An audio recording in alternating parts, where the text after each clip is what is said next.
Hello प्यारे बच्चों, class 10th standard math sample paper 2023 के क्वेश्चन नंबर 17 के सॉल्यूशन में हम लोग पहुंच चुके हैं। अगर इससे प्रीवियस वीडियो आपने अभी तक नहीं देखा है तो कंप्लीट प्लेलिस्ट का लिंक मिलेगा आपको डिस्क्रिप्शन में, जहां पर आने वाले वीडियोस भी अपलोड किए जाएंगे। क्वेश्चन नंबर 17 क्या है? 2 dice are rolled simultaneously. 2 dice को साइमल्टेनियसली फेंका जाता है। तो हमें से पूछा हुआ है what is the probability that 6 will come at least once। तो हमें इसका प्रोबेबिलिटी बनाना है कि जो 6 आएगा वो कम से कम एक बार आना चाहिए। तो सबसे पहले 2 डाइस को साइमल्टेनियसली फेंकेंगे तो कितना सैंपल स्पेस आएगा? अब बोलोगे सर एक बार में 6 आता है, दूसरे बार में 6 आएगा, टोटल 12 होगा। बहुत गलती कर रहे हो आप, ठीक है। जब 2 डाइस को फेंका जाएगा तो सैंपल स्पेस हमारा क्या होगा?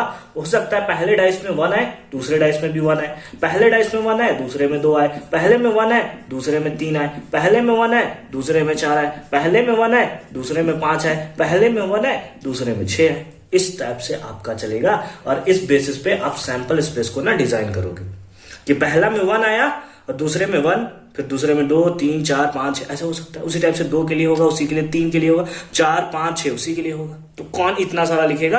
तो हम लोग थोड़ा पॉज करके वीडियो को मैं लिख लेता हूं पहले एक बार। तो टोटल सैंपल स्पेस हमें कुछ इस टाइप से देखने को मिलेगा। पहले वाले में 1 है, दूसरे वाले में 1, 2, 3, 4 कुछ भी आ सकता है। उसी टाइप से पहले वाले में 2 है, दूसरे में ये कुछ भी हो सकता है, तीसरा में, चौथा में, पांचवा में, छठा में। तो ये हमारा होगा टोटल सैंपल स्पेस जब 2 डाइस को एक साथ साइमल्टेनियसली फेंका जाएगा। ठीक है, समझ गए बात को? हाँ सर समझ गए।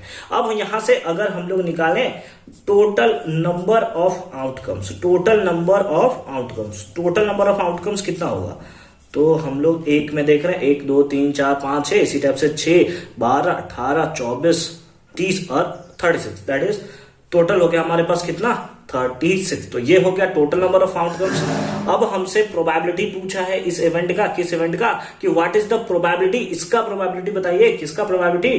That 6 will come up at least 1। 6 कम से कम एक बार आना चाहिए। ज्यादा आएगा तो चलेगा, ठीक है, लेकिन कम से कम एक बार आना चाहिए। जैसे अगर मैं आपको बात करूं कि जैसे नॉर्मल एग्जामिनेशन होता है, जैसे ऑफलाइन क्लासेस में जब मैं टेस्ट लेता हूं, किसी का नंबर लेट सपोज मैंने 30 मार्क्स का एग्जामिनेशन लिया, पासिंग मार्क्स 15 रखा, तो किसी का 14 आ गया तो बोलता है सर कम से कम तो 16 तो दे दीजिए सर, कम से कम 15 तो दीजिए सर, घर में हमें बताना होता है सर। तो उस टाइप से हो जाता है सिचुएशन। फिर हमें थोड़ा भावनाओं में बह के उसे 15 देना पड़ता है, नहीं तो वो बेचारा कुटा जाएगा या कुटा जाएगी, ठीक है। तो उसके लिए तो कम से कम आपको चाहिए कितना? कम से कम उसको 15 चाहिए होता है। 16-17 मिल जाए एकदम खुश, तो पार्टी वार्टी दे देगी यार अगले, है ना, पार्टी वार्टी दे देगा अगले दिन। ठीक है, तो कम से कम का मतलब है ज्यादा है तो चलेगा, कम नहीं आना चाहिए। उसी टाइप से है एटलीस्ट कितना? एटलीस्ट 1। 6 कम से कम एक बार आना चाहिए। तो एक यहां दिख रहा है, एक यहां दिख रहा है, एक यहां दिख रहा है, एक यहां दिख रहा है, एक यहां दिख रहा है, जिसमें 6 कम से कम एक बार तो है।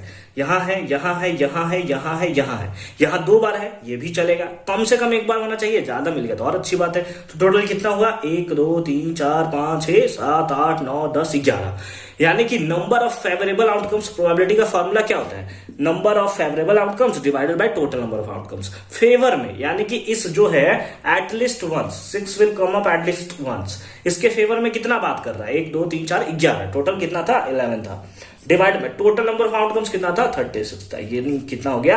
11/36। That is option number C is the right answer. I hope कि यह कॉन्सेप्ट आपको बहुत अच्छे तरीके से समझ में आया होगा। फर्दर मूव करते हैं क्वेश्चन नंबर 18 में, जो कि अगेन बहुत ही ज्यादा इंपॉर्टेंट क्वेश्चन है। तो मिलते हैं आपसे नेक्स्ट वीडियो में। कंप्लीट प्लेलिस्ट का लिंक मिलेगा आपको डिस्क्रिप्शन में, एक बार जरूर आप चेक कर लोगे।